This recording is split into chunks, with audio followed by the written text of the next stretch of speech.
Sí, te escucho. Vale, súper, perfecto. Bueno, bienvenido a este evento. Sé que es la primera vez que vas a estar con nosotros.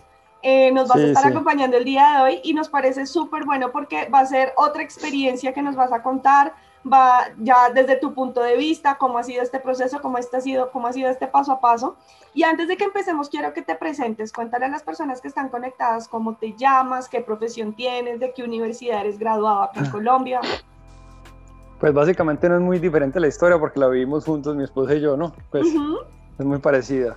uh -huh. Salí también de la Universidad del CES, de Medellín. Nos vinimos en el 2016 para Alemania y ahora soy residente de cuarto año de anestesia. Súper, perfecto. Bueno, antes de empezar con esta entrevista, quiero que nos cuentes en este momento cómo se está presentando el tema de la pandemia en Alemania, en Europa, porque hace poco escuchamos que hubo un rebrote. Volvieron Sí, a cerrar fronteras. ¿Cómo está la situación en este momento en Alemania? sí, tenés razón. Hay un rebrote. En Alemania es muy curioso porque Alemania queda casi en todo el centro de Europa, más tirando a Europa del este. Uh -huh. Y le ha dado muy duro a los países como República Checa, que es en toda la frontera, le ha dado muy duro a los países como Holanda y Francia, pero Alemania, a pesar de que está recrudecida la pandemia, no le ha dado tan duro. Uh -huh. Tenemos muchos casos de COVID, no tantos como en República Checa, que llegaban a los 100 por 100.000 habitantes, o en Holanda, que hasta los 120 por 100.000 habitantes, pero la mortalidad acá en Alemania, no sé por qué, no es tan alta. O sea, en estos momentos tenemos creo que 25 casos por 100.000 habitantes, y yo que trabajo en UCI tenemos solamente 2 pacientes con COVID y uno de ellos está ventilado, el otro no está ventilado. Ok, cuéntanos en cuanto a la situación en las calles, cómo se está moviendo la gente, están abiertos los supermercados, cómo está el tema la ciudad donde están ustedes en este momento. Pues mira, aquí en Düsseldorf, aquí es como en Estados Unidos, en Alemania, por así decirlo. Uh O -huh. sea, cada Bundesland es independiente y toma sus propias decisiones. Donde yo estoy se llama Nordrhein-Westfalen, y aquí en Nordrhein-Westfalen eh, tenemos, o sea, no está totalmente cerrado el comercio, sino que todavía están abiertas las tiendas para hacer shopping, los supermercados, pero lo que no puedes hacer es no puedes ir a comer a la calle, o sea, restaurantes y eso no puedes hacerlo. Uh De -huh. resto, mercar y hacer shopping puedes hacer. Eso sí, con mascarilla. No en todas partes es obligatoria la mascarilla, o sea, dentro de los locales comerciales sí, pero no en todas partes en la calle es obligatoria la mascarilla, sino que hay lugares centrales donde es obligatoria. En el resto de la ciudad puedes andar por la calle y eso sí, sin tener grupos muy grandes de gente. Ok, Pero de resto, pues la verdad es que lo maneja muy tranquilos. vale. Hay una pregunta que todos nos hacemos ahorita y es el tema de las fronteras. Las fronteras están cerradas para estudiantes internacionales. ¿Qué han escuchado de qué tiene pensado Alemania sobre las fronteras? ¿De pronto es pronto que van a abrirlas o definitivamente este año ya van a pasar así? ¿Han escuchado algo? Pues la verdad no sé con respecto a estudiantes internacionales, pero yo lo que tengo entendido es que ya hay vuelos para viajar a Colombia y para viajar a otros países. Tengo una amiga que en este momento del 20 de noviembre viaja de aquí a Alemania a Colombia. Ella no es médica pues, sino que ella estudió otra cosa, vino acá a Alemania a tratar de homologar, no pudo, como las fronteras estaban cerradas, no se podía devolver, pero ya Alemania le dijo que a partir del 20 de noviembre podía devolverse a Colombia, o sea que por ese lado creo que están abiertos otra vez para volar. También tengo otro conocido en Francia, que pues cuando uno habla como Alemania, habla como la Unión Europea, ¿no? Uh -huh. Entonces, en Francia tenemos un primo de mi esposa y él viajó hace como 15 días a Colombia por Holanda, o sea, viajó París, Ámsterdam, Ámsterdam, Colombia. Eso sí, no te sé decir para estudiantes, porque yo sé que uno viene primero a estudiar idiomas y yo creo que las escuelas de idiomas están cerradas, pero no estoy seguro, la verdad. La verdad ya sí me corchaste con la pregunta. Listo, vale, no, no hay ningún problema. Bueno, para nadie es un secreto que Alemania es una potencia en muchas áreas. Su sistema de salud está muy bien organizado, tienen, digamos que muchísimos servicios para todas las personas que quieran viajar allí, pero tienen un déficit de médicos, de profesionales en el área de la salud. ¿Qué nos puedes compartir sobre esto? ¿Cuál es la razón? ¿Por qué se están quedando sin profesionales en esta área? Porque aquí el estudio es muy complicado. Mira que aquí la, para estudiar medicina, los alemanes mismos se bloquearon la cantidad de médicos, porque para estudiar medicina te piden que en la nota del colegio, por así decirlo, antes de graduarte, tengas un 1. Eso significa pues como prácticamente un 5. Entonces la gente que tiene un 1 o un 5, obviamente es la minoría. Y la Sí. gente que puede acceder aquí la educación es gratis, o sea, puede estudiar medicina gratis, pero mucha gente tiene muchas ganas de estudiar medicina acá en el país, no pueden siendo alemanes porque no sacaron un 5 en la universidad, en el colegio, entonces no pasan a la carrera. Entonces por eso el déficit de médicos, porque ellos son muy exigentes con el estudio y ahí se quedaron. O sea, la gente que no pudo estudiar medicina, así queriendo y todo, llevan a que haya un déficit de médicos y por eso es como una oportunidad grande para los que estudiaron medicina en el exterior. Muchos alemanes incluso, viendo eso, viendo que la gente que viene del exterior, que son médicos y pueden especialidades acá, se van, o sea, cuando no tienen un 1 en el colegio, sino que tienen un 1,5, un 1,6 o un 2, se van al exterior, muchas veces a Hungría o a República Checa, hacen medicina ya y vuelven a hacer la residencia. Ok, ok, vale. O sea que esto lo que hizo fue convertirse en una oportunidad para los médicos extranjeros. Básicamente, sí. Ok, vale, perfecto. Bueno, quiero que empecemos a hablar sobre cómo es este proceso de homologación, cómo es este paso a paso, aprovechando que ustedes ya han adelantado muchísimo, que ya son residentes y como tú mismo lo mencionaste, tercer año de residencia, así que quiero que nos cuenten un poco sobre su experiencia y vamos a empezar con el idioma. ¿Ustedes arrancaron de aquí de Colombia con algún conocimiento de alemán? Pues mira, nosotros estudiamos en el von Humboldt, estudiamos A11, o sea, creo que eso, ¿cuánto duró? Eso eran 2 clases, una clase a la semana, por 3 meses o algo así, hicimos A11, o sea, lo básico, básico. Cuando Uh llegamos -huh. acá, básicamente no sabíamos nada, pues, o sea, decir cómo me llamo y no más. Hablamos más inglés que alemán, la verdad, Uh porque eso es -huh. una ventaja, que te puedes defender con inglés. No es como en Colombia, que mucha gente no sabe hablar inglés y te embalaste, sino que aquí no es que todo el mundo te pueda hablar en inglés como en Holanda, que en Holanda sí son bilingües del todo. Uh Aquí te -huh. hablan mucho inglés y por lo general se defienden y te saben explicar las cosas, entonces no estás embalado por esa parte del idioma. Pero al principio solamente inglés, la verdad, hasta que más o menos 3 meses dándole duro y estudiando bastante, ya sí teníamos un nivel, por ahí un B1, un principio de B1, que eso le alcanza a uno pues para comprar el tiquete del tren y poderse movilizar y entender más o menos lo que necesita aquí de los diferentes Behörde y eso, pero de resto vinimos prácticamente con un nivel 0 de alemán. Listo. Cuéntanos la experiencia sobre esos primeros días con esas bases de alemán. ¿Cómo les fue? ¿Cómo se sintieron? ¿Cómo fueron esas primeras idas a hacer mercado con unas bases tan bases, tan básicas de alemán? No, pues la verdad, mucho susto, porque uno también se imagina Alemania de una manera muy distinta de lo que Alemania es. Pues yo me imaginaba, no sé por qué Alemania como un país como, como antiguo pero bien tenido y eso. De Alemania la verdad es que un choque que uno se da mucho es que Alemania no es un país que haya sido muy bien tenido, porque en la Segunda Guerra Mundial Alemania lo destruyeron del todo y esta gente se rehizo de la nada. Y se rehizo básicamente con muy poco dinero y con el trabajo de las mujeres y eso, entonces se rehizo de la nada. Entonces no es un país que sea como bonito, así como decir Miami o algo así para los que han estado en Estados Unidos o algo así, no, o París, no es así. Entonces, primero eso, segundo en invierno, tercero llegamos después de Silvestra y aquí en Silvestra, o sea, en 31 de diciembre, aquí quema mucha pólvora y había basura en todas partes. Y nosotros venimos de Medellín, no es por ser como muy regionalista, pero Medellín es una ciudad limpia. Entonces decías, pero Dios mío, ¿qué es esto? Y en invierno, la verdad es que cuando uno llega en invierno, la verdad es que es muy duro porque los árboles no tienen hojas y es totalmente distinto a lo que uno se imagina, ¿no? Pero bueno, ir a mercar, los primeros mercados nos tenían que acompañar, o sea, la escuela con la que fuimos nos colaboró con una niña acá que sabía alemán, pues que sabía, no, que es alemana, que sabía español, y los primeros 2 mercados nos acompañó ella a mercar y nos ayudó a mercar porque no teníamos pues ni idea. Y ya, pues, la verdad es que uno con esa presión es donde uno aprende, porque ya decíamos, ya no tenemos más a esta niña, nos acompañó, ¿qué? Una semana, sí mucho.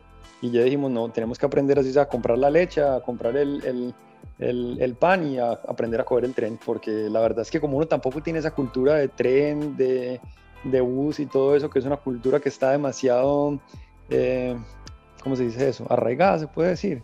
Como aquí esta sociedad fue incluso muy complicado para nosotros eso. Comprar un tiquete del tren era una odisea básicamente, porque nosotros no sabíamos qué era lo que teníamos que comprar.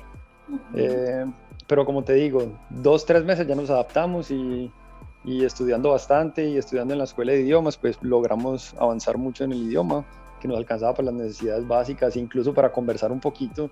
Y ya es también motivación de uno. Empezamos a sacar un perrito de un señor que estaba muy anciano y ahí con la gente en la calle hablando, lo que nos entendieran y lo que nosotros entendiéramos. Una cosa muy importante es no tener pena. En el idioma no se puede tener pena, así como cuando los gringos van a Colombia que hablan ese alemán horrible pero no tienen pena. Pero uno es al revés, uno es totalmente penoso porque no sabe hablarlo bien. No, aquí los alemanes son súper agradecidos. Me ha parecido que eso es otra cosa que uno tiene como un cliché errado de los alemanes, que son súper correctos, súper directos y súper fríos. Y la verdad es que son súper colaboradores. Sí son fríos, pero son súper colaboradores y súper agradecidos cuando uno trata de hablar el idioma. Ellos tratan de entenderte y ves que estás poniendo de tu parte, ellos no tienen ningún problema y no te dicen, ves, estás haciendo errores ni nada, sino que te dicen, siempre y cuando uno entiende, no importa, está bien, y te ayudan y la verdad es que es como una cultura muy bonita en cuanto a lo del idioma, porque ellos saben que es un idioma muy difícil y te colaboran y te ayudan y se hacen entender y también les entendés y bueno, me ha parecido muy bueno esa parte. Súper, bueno. Cuéntanos, ¿qué nivel le están exigiendo a un médico para poder iniciar su proceso de homologación? ¿Qué nivel de alemán? Para iniciar el proceso de homologación, B2, Listo. pero para terminarlo, C1. Vale. ¿Cuánto tiempo te tomó a ti llegar a ese B2 teniendo en cuenta que se fueron con un A1? Nosotros aquí empezamos desde cero, la verdad, o sea, otra vez desde A1-1 creo, tal vez A1-2, no sé. Y yo estaba haciendo el examen en julio, o sea, yo llegué en enero del 2016 y en julio del 2016 estaba haciendo el B2. O sea, más o menos 6 meses, 7 meses.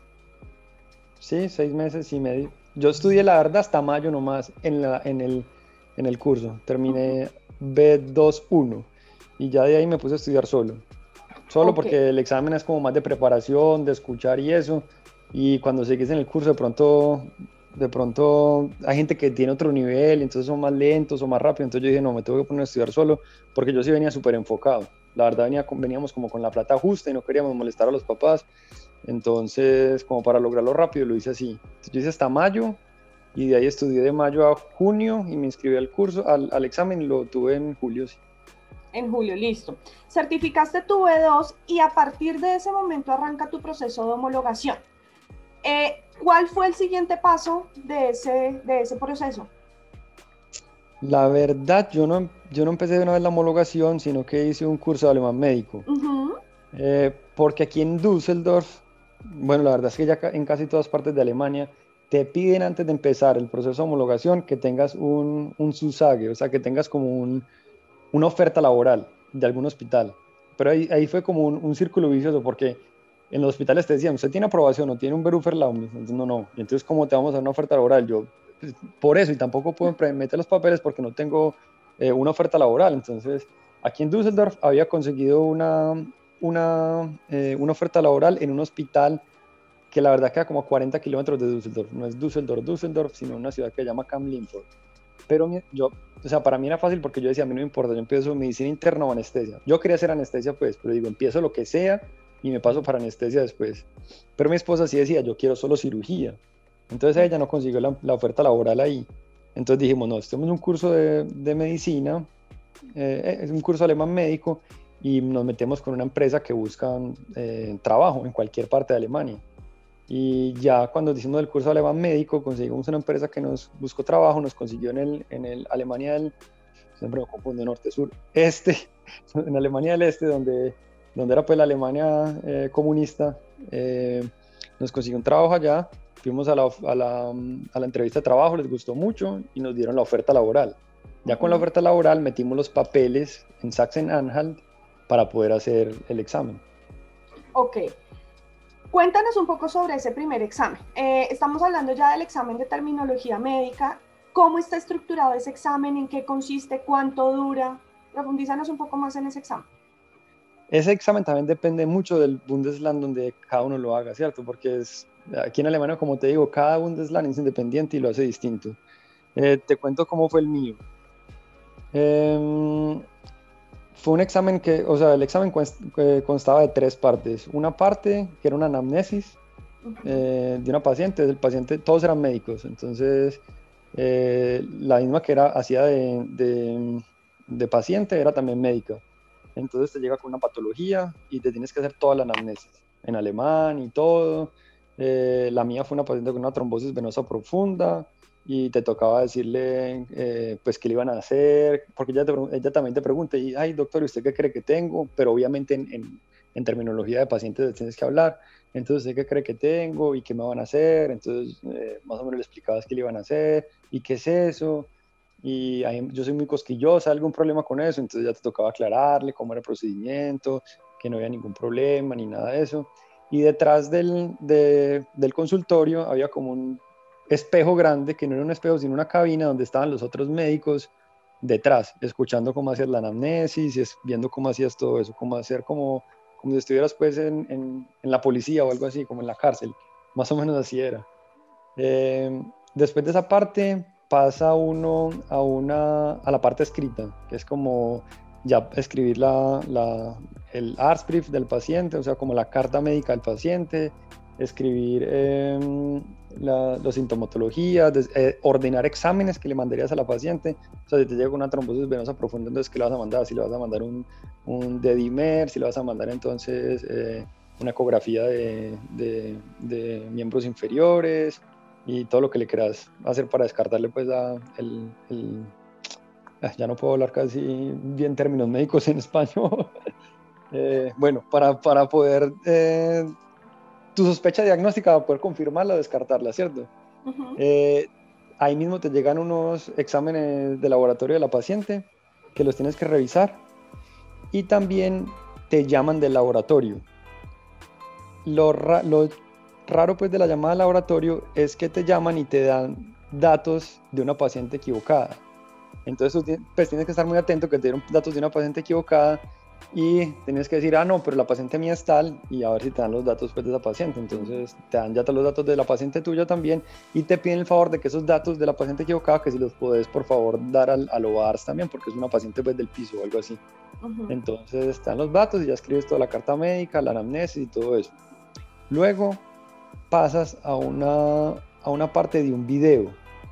En la parte del video te cuentan pues como lo que pasó con la paciente. En el caso mío fue que la paciente le dio un tromboembolismo pulmonar, terminó en la UCI, ventilada, con una falla ventilatoria y todo eso, pero tienes que entender, lo importante es que entiendas pues qué fue lo que pasó con la paciente. Luego hay una parte de palabras, te ponen palabras en latín y las tienes que traducir al alemán. Creo que eran 10 más o menos, 10 palabras, que te las dan en latín, las tienes que traducir al alemán coloquial, pues a lo que los pacientes entienden. Pues no por ejemplo apendicitis, sino Blinddarmentzündung o cosas así. ¿Sí me entiendes? La tienes que traducir. Porque apendicitis entienden los médicos, ¿sí me entiendes? O sea, con el latín de nosotros, con el idioma médico, no hay tanto problema porque la verdad los médicos entienden eso. Entonces, si uno está todo el tiempo hablando con médicos y todo eso, la medicina no cambia mucho y los términos médicos tampoco. El problema es cuando le tienes que explicar a un paciente, porque un paciente no te entiende apendicitis, entonces tienes que decirle que tienes una inflamación del apéndice.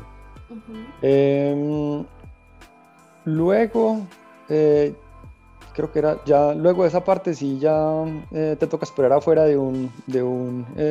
como un consultorio, se reúnen los médicos.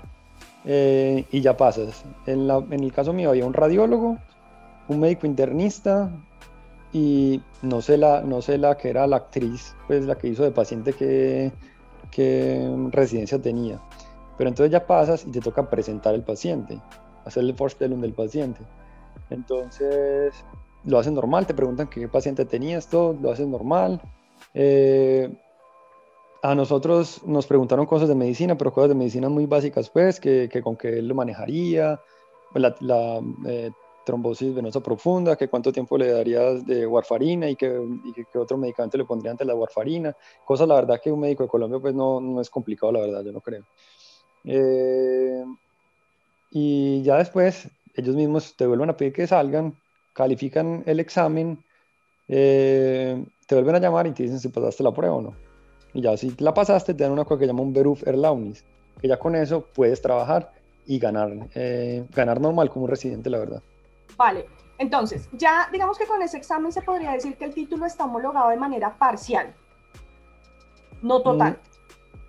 Lo que pasa es que homologación se llama aprobación acá. No Sí, estás aprobado, no estás aprobado, pero podés trabajar. O sea, ok, no te lo van a valer para la residencia, pero al menos puedes trabajar, estar en un hospital y muchas veces también dependiendo del hospital, las necesidades que tenga, te van a poner a hacer turnos o no, porque yo creo que el médico colombiano es un médico que la verdad no es malo ya, y ellos aquí ya lo están sabiendo y se dan cuenta que nosotros somos buenos porque comparándolo pues con otras medicinas de otras partes del mundo que la verdad no son un poquito deficientes, nosotros tenemos buena medicina, entonces te ven como que sos bueno y todo y te empiezan a soltar solo y te empiezan a poner a hacer turnos y ya depende mucho del hospital donde estés. Y listo. ganas normal, pues ganas totalmente normal. Vale, eso vamos a entrar a revisar. ¿Bajo qué condiciones empiezan a trabajar? Háblame de pronto un poco horarios de trabajo, qué funciones van a desempeñar, qué salario reciben. Cuéntanos un poco bajo qué condiciones están en esa etapa del proceso. Yo te voy a contar el caso mío particular, ¿no? Eh, pues yo empecé en el hospital donde empecé y la verdad la acogida fue muy buena. El Lighten de OARS, que es como, aquí sí la división en la medicina es como muy distinta, hay como un, hay como tres tipos de personajes en la medicina aquí en el hospital. Están los residentes, están ya los que son Fachärzte, o sea, que ellos son graduados de la residencia. Están los Oberärzte, que son los que ya tienen fuera, que son Facharzt, tienen como algún otro tipo de labor especial en el hospital. Por ejemplo, fuera de medicina ellos también se encargan de la Schmerzvisite o fuera de medicina también hacen los catéteres o se encargan de algo administrativo. Está el Leitende OARS, que es el que está bajo el jefe, y está el jefe. Entonces, la verdad, como me tocó a mí, pues con los OAS y todo súper bien al principio, como muy guiado al principio, como tanteándome a ver qué yo sé que sabía y qué no sabía. Y la verdad, pues les gustó mucho. La verdad es que nosotros estamos muy bien preparados para medicina. Ellos están acostumbrados muchas veces a lo que los médicos que vienen de otras partes como que no saben mucho. Entonces te preguntan como dosis y cosas así, y al medio que dan cuenta que saben, pues ya te van soltando. A mí rápido me fueron soltando en el quirófano. Eh, Obviamente siempre tenía a alguien detrás, pero ya estaba en el quirófano solo. Estuve por ahí 3 meses con alguien, siempre en el quirófano, y a partir de los 3 meses ya siempre había alguien ahí. O sea, si me pasaba algo, siempre había uno bar abajo, pero estaba en mi propio quirófano solo. Pues era mi quirófano y yo me encargaba de él y todo. Entonces, por ese lado, pues bien. No podía hacer turnos, si me dijeron, si no tienen aprobación no puede hacer turnos, entonces hasta mejor para mí, pues porque tenía todos los fines de semana libres.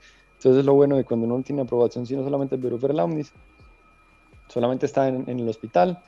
Eh, Después ya me tocaba como, cuando ya aprendí bien la parte de quirófano, me subieron la unidad de cuidados intensivos, como aprender como lo básico de unidad de cuidados intensivos y todo. Y solamente con Verufer Lamnis, por ahí que a los 6 meses que ya estaba bien adaptado, ya estaba haciendo unidad de cuidados intensivos, obviamente con una Oberstin, cirugía y premedicaciones.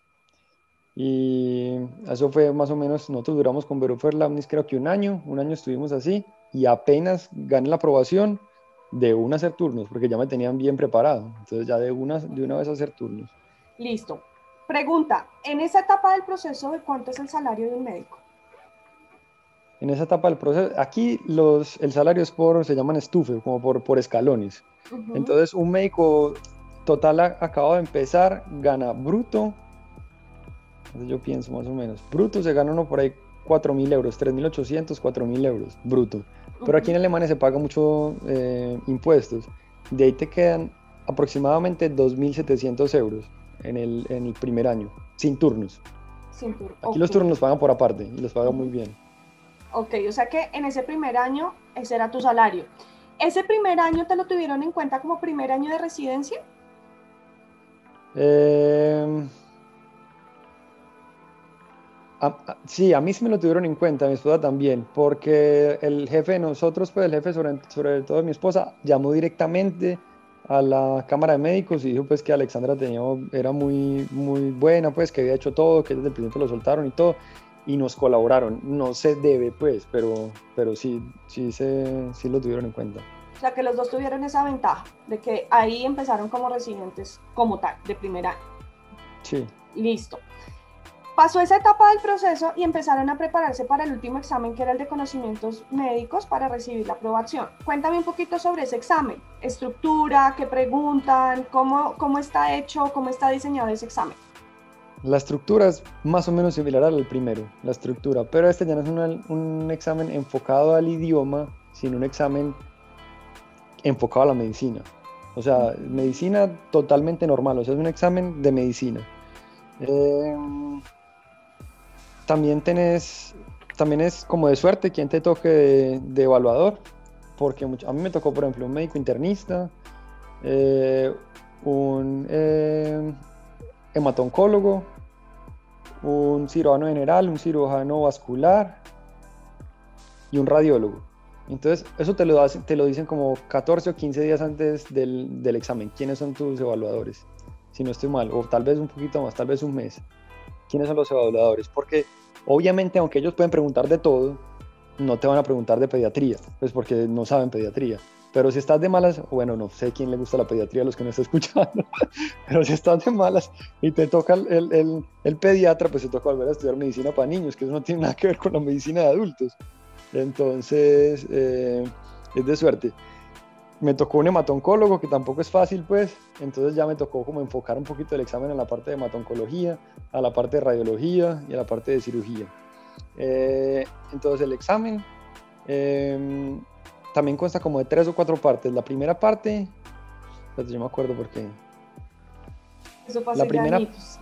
sí, pues no tantos añitos porque no estoy tan viejo, pero sí. A ver, ¿cómo fue? La primera parte fue... sí, la primera parte también un paciente simulado. El paciente mío, ¿qué tenía? Güey, madre. El mío tenía un infarto. El mío tenía un infarto y el paciente de mi esposa tenía un cáncer de esófago. Uh-huh. Bueno, te toca hacer lo mismo, la parte de la anamnesis y todo eso, ¿cierto? Y le haces la anamnesis y todo eso del paciente, y ya ahí sí te piden, dependiendo del paciente que tienes, qué exámenes le vas a pedir, cómo es el manejo de infarto, qué le vas a mandar, todo, o sea, te van a preguntar todo de infarto. Esa es la parte escrita, ¿cierto? O sea, es la parte escrita, son preguntas abiertas. ¿Cuál es el manejo de infarto? ¿Qué examen le vas a pedir? Troponinas, pues todo lo que le tienes que hacer al paciente. ¿Qué otras cosas hay que sospechar a un paciente, una paciente joven? ¿Qué otras cosas hay que descartar a una paciente joven con infarto, mujer y todo eso? Bueno, manejo pues de infarto, ¿cuál es el manejo? Todo. Luego esa parte escrita te llaman a una parte de práctica. Entonces aquí nos toca a nosotros mismos poner los accesos venosos, o sea, aquí se llaman flexules o acceso venoso. Eso le toca al médico mismo. En Colombia no, en Colombia lo hace la enfermera, entonces nosotros somos muy muchos para eso. Pero aquí le toca aprenderlo a uno y se lo ayudan a uno ese día. Le ponen a uno poner un flexule, pues un acceso venoso periférico. Te ponen a reanimar. O sea, nosotros entrabas de a dos personas al coso, entonces reanimabas o sea, 2 que evaluaban, entraban a la parte de práctica y reanimabas con él y te medían todo, te medían la presión con la que estabas haciendo la fuerza, te medían que contaras bien, que hicieras la reanimación bien, que pusieras esas cositas que se pegan pues acá, que tampoco me acuerdo cómo se llama en español, y te evaluaban absolutamente todo, la reanimación. Luego entraban uno por uno, donde los mismos pacientes discutían el caso que uno tenía. Yo no me acuerdo por qué la mía también tenía, creo que una trombosis pulmonar, pero ya no estoy seguro. Entonces te preguntan ya cosas puntuales. El radiólogo me preguntó cuáles eran, que si le vas a descantar una trombosis pulmonar, cuáles era el método ideal, que cuáles son los efectos secundarios de un paciente que le van a poner medio contraste por la vena, qué tenía que decirle a la paciente. Y bueno, el internista me preguntó todas las causas de diagnósticos diferenciales de trombosis venosa profunda, infarto de miocardio. Y bueno, sí, puras preguntas médicas así más o menos ya sí de nivel alto, pues no me parecieron tan complicadas, pero sí más o menos de nivel altico. Luego de esa parte teórico-práctica, donde te preguntaban las preguntas, y el cirujano vascular también me preguntó algo de cirugía general y de cirugía vascular, pues yo no me acuerdo la verdad que pues. Luego de esa parte, pasabas ya a la última parte que era con todos los evaluadores. Entonces ahí ya sí te hacían preguntas, no tiene nada que ver con tu paciente ni con nada, sino con preguntas random. Te entregan un electrocardiograma y te tocaba evaluar qué tenía el electrocardiograma. A mí me tocó un bloqueo AB completo, bloqueo de rama derecha completo. Entonces te ponía a evaluar el electrocardiograma, que cómo era completo, incompleto, y bueno, todo lo del electrocardiograma. Te ponen unos rayos X, te ponen a decir que tienen, pues a leer los rayos X, porque obviamente teníamos el radiólogo, entonces a leer que tenían los rayos X. Me tocó un paciente con una RDS y que dijeras todo pues lo que pudieras de los rayos X y todo. Y te hacen preguntas pues de radiología en general. Luego me preguntó el internista, me preguntó por anemias. Me preguntó como toda la clasificación de anemias y cómo era el manejo de las anemias más comunes y pues como la diferenciación entre anemias pues, por falta de hierro o anemias por megaloblásticas y todo eso. Y ya después lo sientan a todos afuera, después de que cada uno, a uno por uno entra. Éramos 4 ese día, uno por uno entra y luego lo sientan afuera, uno por uno lo llaman y dicen si ganó, perdió el examen y ya. Es un examen largo, ¿cuánto dura? Sí, duró como 8 horas, creo. Todo un día. O sea que los resultados, sí, ¿cuánto se demoran en llegar? No, el resultado te lo dan a mismo. O sea, te van llamando, eso es personalizado. Como te llaman y le dicen, ¿ganaste el examen o no lo ganaste? Éramos 4 el día del examen y la verdad habían 2, o sea, eran mi esposo y yo nuevos y otros 2 repitentes. Y nos dijeron de una vez si lo ganamos o lo perdimos. Ok, bueno, ya con este examen aprobado, ¿qué paso sigue? Ya con el examen aprobado, lo que toca es esperar, porque aquí la burocracia siempre es demoradita, esperar que te llegue la aprobación, y cuando ya tenga la aprobación en la mano, llevarlo al hospital y ya estaba aprobado, empezar a hacer turnos, porque lo otro era lo mismo, solamente o sea los que, turnos eran diferentes. Ok, eso te quería preguntar, si de pronto ya con la aprobación hay algún cambio en tu estatus como residente, en cuanto a salarios, horarios. La única diferencia es que empiezas a hacer turnos. En cuanto a salarios no, empiezas a hacer turnos, sí, nosotros ya, la verdad es que de año a año cambia mucho también el salario, sube más o menos 500 euros por cada año. Entonces uno empieza en 3.500, el otro año ya, ya se está ganando 4.000 y así. Y ya puede hacer turnos, entonces también el salario aumenta considerablemente. Ok, vale. Cuéntanos un poco sobre tu día a día como médico, como residente en Alemania, comparándolo de pronto con lo que puede pasar acá en Colombia o lo que puede vivir un residente. ¿Cómo es ese día a día? Yo creo que yo pues, no hice la residencia en Colombia, pero pues los amigos que tengo que lo han hecho, sé que es muy difícil. Y cuando era interno también veía pues que los residentes estaban acabados y uno como interno también está acabado. Pero aquí la verdad es que es mucho más justa, por así decirlo, el trato a los médicos. Primero, nos pagan. Pues que en Colombia no le pagan a uno. Yo no sé si en las públicas estarán pagando, creo que... No, la verdad es que no tengo ni idea de cómo está en Colombia, pero creo que sí están pagando en las públicas algo. Pero en las privadas pues te toca pagar y comer literal... Sí, mucha mierda. te toca duro. En cambio aquí es como muy legal, está muy regulado todo. Yo en el hospital, yo acabé de cambiar de hospital porque nosotros antes vivíamos en Naumburg y desde julio de este año estamos viviendo en Düsseldorf. Me fui del hospital donde estábamos, la verdad no por el hospital porque yo estaba contento con la gente y todo, sino por la ciudad. La ciudad tampoco es que sea pues mala ni nada, ni fea, es bonita, pero es muy chiquita para nosotros, era muy pequeña, entonces no sé, yo como que vengo de una ciudad grande y quería como otra vez una ciudad grande y me devolví para Düsseldorf, que fue la ciudad inicial donde yo empecé. Entonces, la verdad, pues tenías un chip, el chip lo pasabas por la mañana cuando llegabas, lo pasabas por la tarde cuando te ibas, ese te contaban las horas, legales solamente te trabajan 40 horas a la semana, no como 48 como en Colombia, creo que en Colombia son 48, y los residentes creo que no importa cuántos trabajen, porque yo me acuerdo que interno no trabajaba 60, y mi universidad decía que no más de 60, un descaro pues.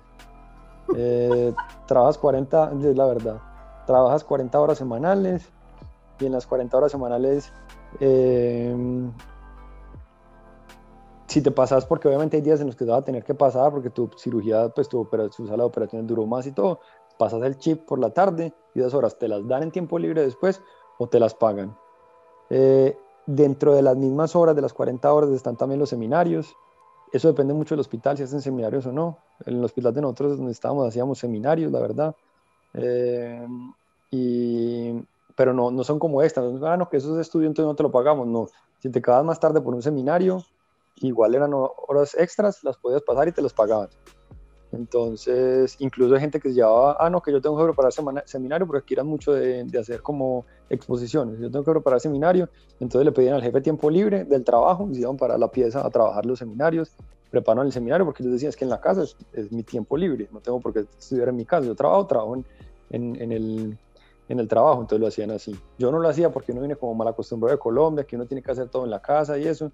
Entonces, la verdad creo que también por eso gustamos, porque somos como muy acostumbrados a la desigualdad tan berraca que hay en Colombia, que se aprovechan de nosotros, entonces estamos acostumbrados a eso. Entonces, no, pero ¿cómo así? Yo no puedo pedir tiempo libre, no, yo lo hago en mi casa y yo trabajo. Y aquí los alemanes, los residentes dicen, no, es que yo no lo quiero hacer, no lo voy a hacer porque lo voy a hacer. Entonces no lo hacen y ya, y el jefe no se pone a discutir, ni les dice, no, es que usted lo tiene que hacer ni nada, porque primero no los pueden echar, porque si los echan no tienen quien le haga el trabajo. Entonces apenas ven que uno es como que todo, sí señor, sí, ya claro, ya voy, ya lo hago, sí. Entonces antes de eso, antes yo creo que por eso se la van como, no montando, pero como que dice, digámosle a Santiago que él no dice nada, mandémoslo.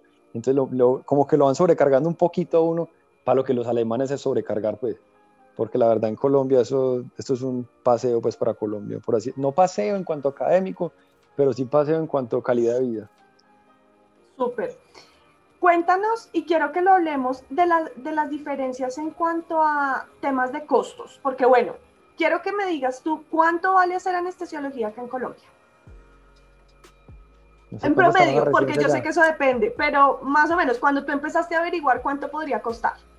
No, es que yo no averigüé, yo me gradué y estudié para venirme, no sé, yo creo que pasa, yo no sé cuánto estará, pero no sé, creo que por ahí 12 millones mensuales, semestrales, perdón.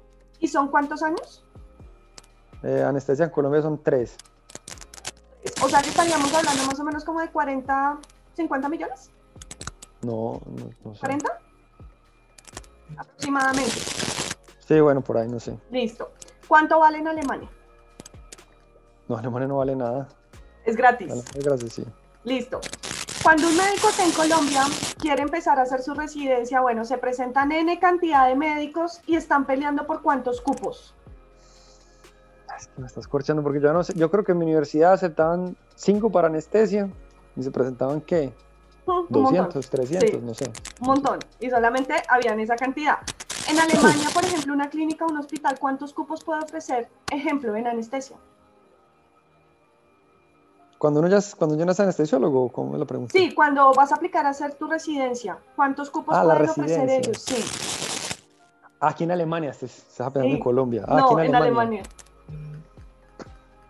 Depende mucho de si es una uniclinic, porque también depende de donde estás haciendo la residencia. Si es la uniclinic, acepta más gente, si es un hospital más pequeño, un Lehrkrankenhaus. Yo en este momento no estoy en uniclinic, sino en Lehrkrankenhaus, que es como hospital para aprender, pero no uniclinic. Y ahí somos 22 anestesiólogos, en donde estoy en este momento somos 22 anestesiólogos, y de esos somos 7 residentes. Ok, vale. Y solamente estamos hablando de esa área. Entonces ahí ya empezamos a notar diferencias. Bueno, acá en Colombia, por lo general, cuando un médico empieza a hacer su residencia, él tiene que trabajar gratis los años de su especialidad, 3 años, 4 años, o lo que sea. Sí, hay un proyecto de ley, porque muchos me dirán, Diana, pero ya el gobierno aprobó que nos van a pagar 2 salarios mínimos. Sí, pero eso la consecuencia que trajo es que, por ejemplo, la universidad que ofrecía 2 cupos ahora solo ofrece 1. Entonces, claro, ya van a ser menos posibilidades. ¿Qué pasa en Alemania? ¿Hay salario o no hay salario para un residente? Claro, aquí no hay residencias sin salario, es que es como un requisito que te paguen, o sea, es que no es, aquí es un trabajo, aquí lo toman como un trabajo, que en realidad es un trabajo, en Colombia también es un trabajo, pero aquí en Colombia se aprovechan de uno, es otra cosa muy distinta. Yo creo que en Colombia será de los pocos países donde no le pagan a los residentes. Yo creo que hasta en Venezuela les pagan, de verdad. No, sí, en serio, de verdad. Yo sé que sí les pagan porque un amigo mío se fue para Venezuela, gratis la educación y les pagaban. Creo que en Argentina también. O sea, el que no le pagan al menos no tiene que pagar. Pero en Colombia sí es el descaro más grande de todos, yo creo que de todo el mundo.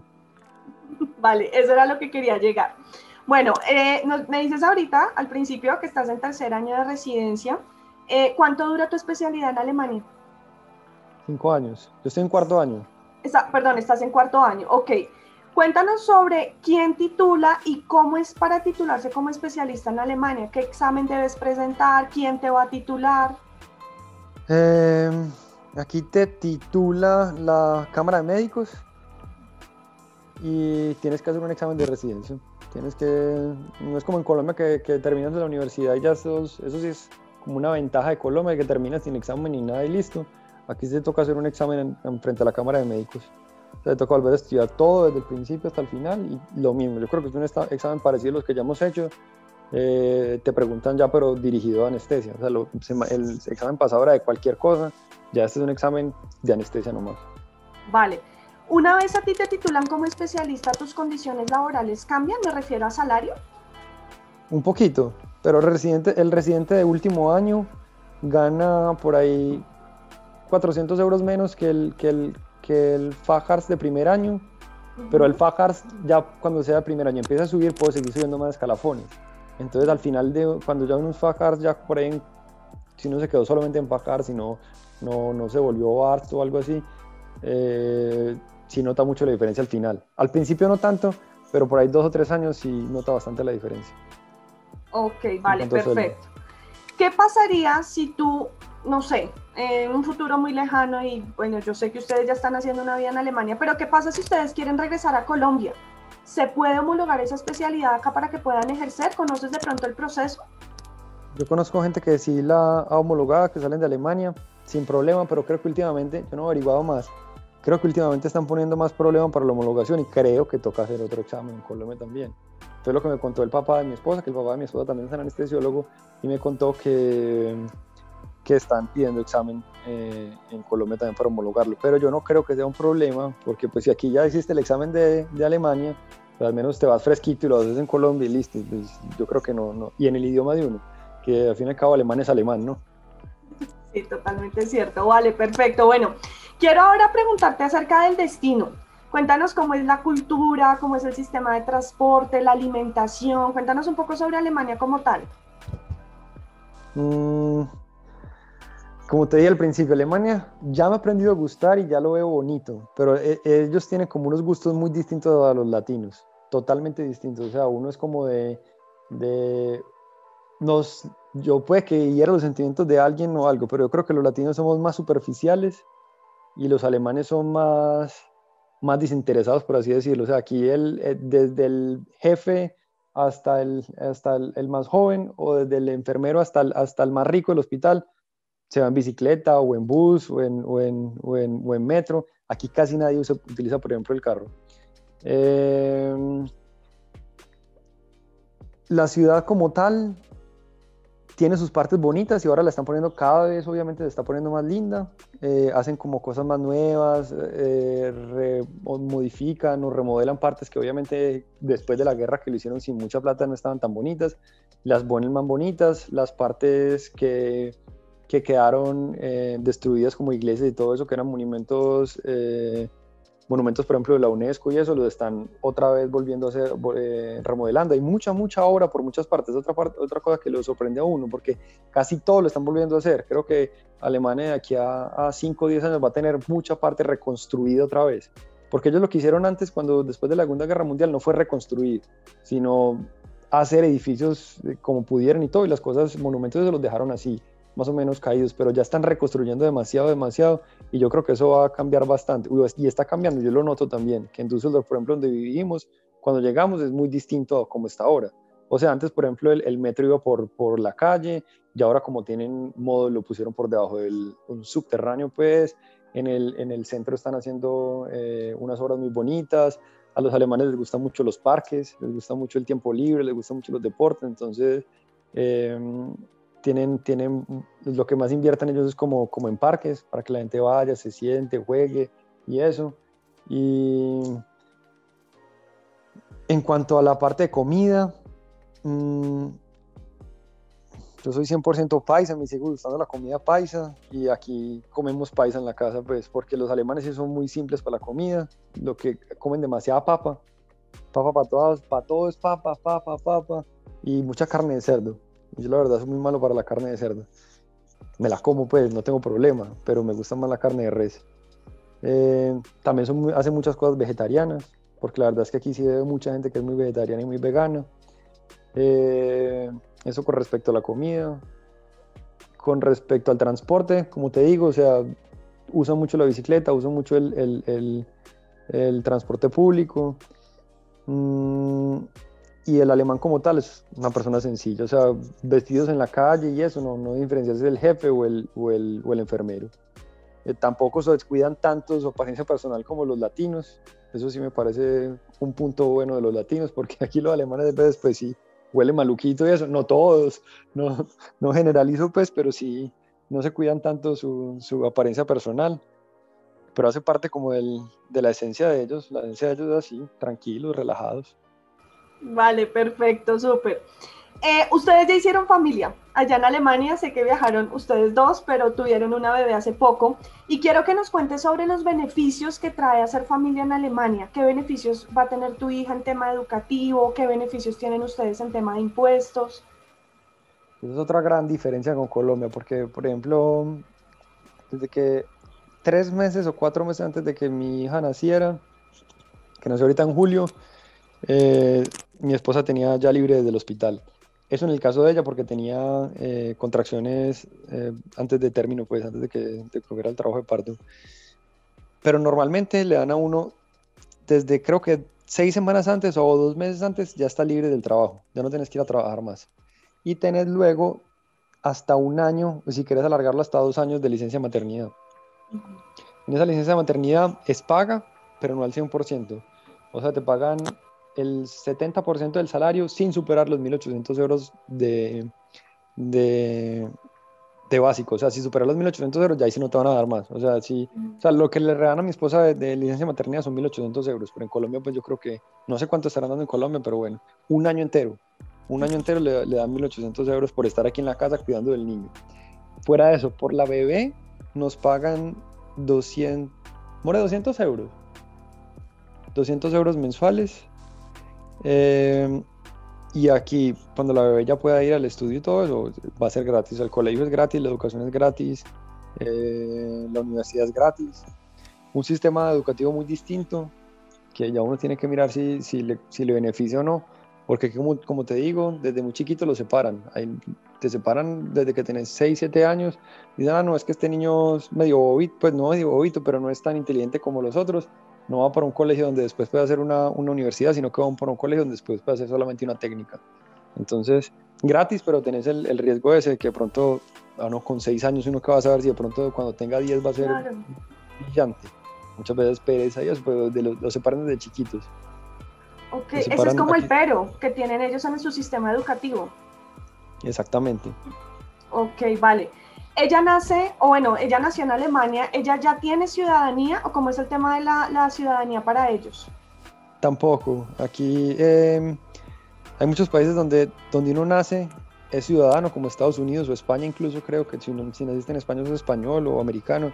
En Alemania no. En Alemania es más, no voy a decir que de sangre, porque tampoco es pues, obligatoriamente que uno sea alemán de sangre, pero al menos para que mi hija fuera alemana tendríamos nosotros dos que haber sido ya nacionalizados alemanes, porque te puedes nacionalizar alemán, te toca hacer un examen y todo eso, pero entonces como no somos nacionalizados alemanes y tampoco queremos porque nos toca renunciar a la ciudadanía colombiana, ya le tocaría a Alicia, después cuando tenga 4 o 5 años, elegir ella misma si quiere ser alemana o colombiana. Ok. Ah, ella tiene la potestad de decidir. Sí, obviamente, pero yo no sé bien la verdad cómo es eso. Sé que en este momento es colombiano, no es alemano por haber nacido acá. Tiene los beneficios pues de un niño alemán, porque nos están pagando la plata y todo, pero no es alemana. Lo que yo tenía entendido por una profesora de nosotros es que la niña misma tenía que decidir, pero yo no estoy seguro si ella tiene que decidir o si es que, o somos nosotros, o bueno, no sé, pero en este momento no es alemana. Ok, es colombiana. Vale, perfecto. ¿Se plantean volver a Colombia en algún momento, en algún futuro lejano, cercano? ¿Tienen planteado regresar? Es una discusión que todos los días tengo con mi esposa. Es que es muy complicado porque por una parte sí, o sea, la familia está en Colombia, yo extraño la verdad mucho Colombia, me parece un país maravilloso, supremamente bonito, mi ciudad me encanta, pues me gusta mucho y por mí creo que volvería. Pero después pienso, por mi hija no sé, porque es que no porque el estudio cueste dinero o algo en Colombia, porque pues la verdad uno como especialista en Colombia no va a tener dificultades para pagar el estudio, que aquí sea gratis, no. Y la calidad del estudio en Colombia también es bueno, tampoco es el pero. El pero es la seguridad, o sea, que uno cada vez lee noticias y escucha cosas, entonces no, Dios mío, pero vivo tranquilo en Colombia, no vivo tranquilo en Colombia, pero vivo pleno en Alemania, no, tampoco vivo pleno en Alemania porque me falta mi familia y me falta mi país. Entonces, como esa parte donde sos como un beneficiado porque puedes tomar la decisión donde quieres vivir, porque en este momento yo puedo decidir dónde quiero vivir, pero el problema es que no sé. El problema es que, por una parte, espiritualmente, me siento más completo en Colombia, pero emocionalmente y de tranquilidad me siento más completo en Alemania. No sé, no sé qué va a hacer. Pues yo sí quiero volver a Colombia, vamos a ver si las cosas cambian. Espero que Vale. cambien. Súper bueno.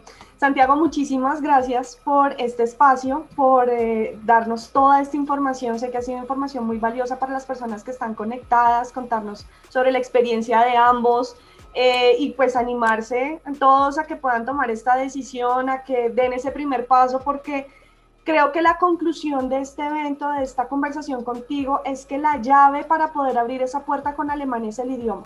Teniendo un buen manejo del alemán, creo que se van a abrir muchísimas puertas porque las solas estructuras de los exámenes piden que el médico maneje Sí, tengan muy buen nivel de alemán. Entonces, te sí, agradecemos mucho por haber estado con nosotros. Si te parece, podemos empezar a sí. revisar las preguntas que nos han enviado las personas que están conectadas. Recuerden que por medio del panel nos pueden ir enviando todas esas preguntas y quieren que Santiago conteste Dale. para poderlas aclarar. Bueno, aquí nos preguntan cuántas veces se pueden presentar esos dos exámenes, el de terminología y el de conocimientos médicos. ¿Cuántas oportunidades hay? Eh, con los dos exámenes te referís a la aprobación y al Verufferlamis. ¿Sí? ¿Correcto? Te puedo decir exactamente el de la aprobación. El de la aprobación sé que se podía repetir porque aquí lo dicen así, que se puede repetir 2 veces. O sea que lo puedes hacer 3 veces, ¿no? Es lo que yo tengo Ok, entendido porque sí. si me dicen lo puedes repetir 2 veces porque lo puedes hacer en realidad 3 veces. Uh -huh. Y el de la Fachsprachprüfung, es que yo conozco gente que ha hecho cosas muy, muy locas porque se presentan por ejemplo, en Düsseldorf, entonces no lo pasan. Y, y creo que en Düsseldorf se pueden hasta máximo 2 veces, pero entonces lo que hacen es cambiarse Bundesland. Entonces se van, por ejemplo, y se presentan a Rheinland-Pfalz. Y entonces si en Rheinland-Pfalz no lo pasan, se presentan en Sachsen o en Sachsen-Anhalt. Y así se la pasan en diferentes partes hasta que lo pasan. Ok, o sea que Lo sí que se hacen puede con el presentar lunes. varias veces, muchas veces. Siendo como un poquito astuto si lo tienes que repetir, como cambiándote de estado. Cambiándote de estado, sé que hay gente que lo ha hecho. Tengo un amigo incluso que lo hizo así. Se lo presentó en Rheinland-Pfalz, no lo pasó, después lo presentó en Múnich y tampoco lo pasó y bueno. Ok, ¿tú recuerdas el costo de cada examen? ¿Cuánto vale presentar cada examen? Te voy a decir cuánto pagó el amigo mío. El amigo mío que lo hizo el año pasado en Rheinland-Pfalz pagó 360 euros. Uh -huh. Ah, bueno, otra cosa muy importante para los exámenes y para la parte de la homologación son los documentos. Los documentos traducidos, también se te da una buena plática ahí, porque te toca traducir los documentos colombianos, pasarlos a alemán y traducidos por traductor homologado pues o avalado por Alemania. Muchas veces incluso ni siquiera te los valen por los traductores. Aquí también depende mucho en serio de quién te reciba las cosas. Hay gente que se las valen con traductor de Colombia, obviamente avalado por la embajada, Uh -huh. pero muchas veces no, dicen no puede ser de Colombia, tiene que ser de Alemania, tiene que ser un traductor de acá de Alemania. Entonces, de ahí se le va a uno una buena plática eh, en esos papeles. Y sí. O sea que tú recomendarías que las traducciones se hagan en Alemania para no perder ese dinero por si no se las Y no, acepta. y no las hagan, si vienen, yo lo más seguro es que vengan al primero a estudiar. Yo no sé cómo están las cosas acá ahora, pero a nosotros nos tocó venir solamente con una visa de estudio de idiomas en el exterior. No nos da ningún otro tipo de visa, solamente esa visa. No, que es que yo quiero estudiar, no, nada, de estudio de idiomas en el exterior. Y ya aquí la ventaja de esa visa es que la puedes cambiar. Ya cuando nos dieron la homologación, a mí se me olvidó decirte eso, cuando nos dieron la aprobación, me tocó enviar esta visa por una visa de trabajo, una visa que te permite trabajar, porque es otra cosa, es ventaja de esa visa de estudios en el exterior, es que no te permite trabajar, nada, absolutamente nada, ni un mini job, ni nada. Sí, o sea, si lo que haces lo haces bajo cuerda, como nosotros que sacamos el perrito, pero el resto no te permite trabajar. Entonces, es muy importante lo de la visa, y es mejor, al principio no van a necesitar ningún tipo de documentos, solamente cuando vas a entregar los papeles, entonces no se gasten la plata todavía en eso, no sé si le piden en la embajada algo, pero no se gasten la plata todavía en traducciones ni nada, porque eso solamente te lo van a pedir cuando lo vas a querer homologar, y de pronto da el caso de que uno no pueda homologarlo tan rápido, se puede ahorrar esa plata un tiempo, ¿no? Que le va a servir para otras cosas. Bueno, Nicolás Lozano nos pregunta en cuanto al salario de un especialista, ¿cómo es la correlación de este salario con la población general? Y si nos puedes también hablar sobre los gastos de manutención. La correlación, o sea, ¿cuánto gana un mínimo acá? El mínimo acá de una persona son 1.100 euros. O sea, la persona que gana el mínimo se gana 1.100 euros aproximadamente. Aproximadamente, no te sé decir exactamente, pero creo que está en 1.100. Sí. O 9 euros la hora. 9.5 euros la hora trabajada. Y nosotros ganamos al final o sea, ya en este momento se puede decir más o menos lo que me gano aproximadamente 4.000 euros, que me llegan pues netos en la cuenta. Netos, ok. Netos. Entonces 4-1, la relación es 4-1, y en este momento, al principio va a ser 2.5-1, 3-1, pero eso es otra cosa, con diferencia a Colombia, no hay una brecha social tan grande, que es que el mínimo en Colombia son, ¿cuánto está? 800.000, 900.000 pesos. Sí. Y un médico especialista, ¿cuánto se gana? 15, 20 millones. Allá es 20-1. Entonces, porque no hay una brecha tan grande, tampoco, también es un país como más equilibrado, ¿sí me entiendes? Tampoco se ve gente tan pobre en la calle, ni gente como viendo esa desigualdad económica tan grande. Entonces, es bueno. La verdad me gusta que no sea tan desequilibrado. Vale. Bueno, Itzel Ramírez nos pregunta sobre el tema de la cuenta bloqueada. Bueno, yo sé que ustedes viajaron ya hace tiempo, pero asumo que el proceso lo hicieron con cuenta bloqueada para demostrar la solvencia económica. Cuéntanos un poco cómo fue ese proceso de apertura, cómo fue el manejo de esa cuenta. Nosotros lo hicimos por una empresa también en Medellín. Nosotros lo hicimos también por alguien de idiomas directamente en Medellín. Nos encargaron de absolutamente todo. Nos bloquearon la cuenta en el Deutsche Bank, aquí en Alemania, porque hay otra opción de bloquearla directamente en Colombia, de bloquear la cuenta en Colombia. Uy, no, mejor. Yo creo que es mucho mejor. Ese convenio se acabó. No, tengo una conocida que en este momento se vino con eso y le fue muy mal, porque obviamente depende del precio que esté o sea, si lo bloqueaste en Colombia, te bloquea, si usted necesita 20 millones y con estos momentos bloqueó la cuenta con sus 800 euros mensuales o 700, no sé cuánto está en estos momentos, pero fueron 20 millones lo que metiste. Si el euro subió de precio, que yo cuando lo bloqueó ya estaba que 3.500 y ahora está 4.300, no, ya no te alcanza los 800, sino que te llega 600, te está perdiendo un montón, mientras que si lo haces de una vez y lo tenés la plata en Europa, pues ya sabes que no te va a cambiar y que tenés esos euros acá y punto, y que cada mes te van a entregar tus 700, 800 euros mensuales y no más. Es la mejor opción, me parece a mí. Bloquearlo en Colombia, una catástrofe. Sí, ese convenio se acabó con la embajada, creo que fue hace un año, con Procredit. Era un banco que tenía presencia acá en Colombia. Ahora son 4 bancos, el Deutsche Bank, Finitiva, Coracle y Expatria. Bueno, nos preguntan sobre la cuenta bloqueada. ¿Puedes sacar euros cada mes o cómo se maneja esa cuenta? Puedes sacar euros cada mes, lo único que no te permite la cuenta, o sea, la cuenta tiene un tope. La de nosotros era 670 euros mensuales. 861 euros. Ahora, bueno, nosotros eran 670 euros, la verdad. Si es una sola persona, con eso no vive, yo creo. Nosotros éramos 2, entonces teníamos 1.200 euros, 1.240, lo que sea. Con eso sí vivíamos a ras. Entonces, cada mes te dejas sacar la cuenta, puedes sacar las veces que quieras, pero eso sí, si llegaste a los 670 o 680 euros mensuales, se bloquea y punto, no te entrega más. Es como un tope de cuenta. La cuenta tiene un tope de 670 y no te va a entregar más. Y ya.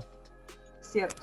Bueno, nos preguntan si las traducciones tienen alguna vigencia o se pueden hacer solo una vez y después tramitarlas, radicarlas, o exigen una fecha de expedición no superior a tantos días. Como te digo, también depende mucho de cada ciudad. Hay partes donde uno mete donde yo metí el diploma traducido desde Colombia y me lo valieron. Pero, por ejemplo, para la homologación no me decían que el diploma tenía que estar recién traducido. Eso no te lo puedo decir. Depende mucho del auditor que te esté mirando las cosas. A veces como yo creo que en todas partes del mundo, como que el auditor tiene pereza y no mira bien y todo eso lo pasa, y otras veces como que se pone a mirar detalladamente que entregó esto y no le sirve, entonces de toque te vuelve a pedir todo. Es suerte. Okay. Vale, perfecto. Bueno, Itzel Ramírez nos pregunta que si puedes compartir, por favor, cómo son las jornadas de trabajo, días de descanso, vacaciones. Te comparto las mías, porque obviamente también en cada hospital es distinto. Por ejemplo, donde yo trabajaba antes, empezábamos a las 7:15 de la mañana y salíamos a las 3:45 de la tarde, con media hora de almuerzo. O sea, tenías la media hora de almuerzo a las 12 del día y trabajas de 7:15 a 3:45. Turnos, la verdad, en el hospital donde estaba, que fue otra cosa por la que me fui, me tocaban horriblemente demasiados turnos, demasiadísimos. Te los pagan, pero estás mucho tiempo en el hospital y la verdad uno también quiere estar en familia y más ahora pues que yo tuve una bebé, por eso fue la decisión que me fui. Pero también depende como dónde estás. Ahora donde estoy, entramos a las 7:30 y salimos a las 4 de la tarde. O sea, 15 minutos más tarde de entrada, 15 minutos más tarde de salida. Y hago 3 a 4 turnos al mes. Y no pueden ser más de 2 fines de semana. O sea, ya por ley, en toda Alemania, yo antes de venirme del otro hospital no estaba todavía esa ley. Pero ahora, ya por ley, no pueden hacer nadie más de 2 fines de semana al mes. O sea, te tienen que garantizar mínimo o sea, máximo de turnos 2 fines de semana. Más no se puede. O sea, más lo tienen prohibido ellos mismos. No es que, venga Santiago, por favor, no es que ellos no pueden. O sea, por ley no se puede. Y ya. Ok, bueno, aquí nos preguntan también sobre el tema de las guardias. Cuando ya haces guardias, ¿cuántas guardias puedes hacer al mes? Pero cuando se refieren a guardias, se refieren a turnos. Porque no sé la Okay. diferencia entre guardias y turnos. Y lo que te digo, si en mi hospital estoy dando 3 a 4 turnos al mes de los cuales 2 son en semana y 2 son fines de semana. Vale, perfecto. Bueno, Santiago, muchísimas gracias por haber estado con nosotros. De verdad que te agradecemos mucho que nos hayas contado sobre tu experiencia, sobre todo ese proceso que estás llevando a cabo con Alexandra, con tu bebé. Te felicitamos, de verdad nos alegra mucho.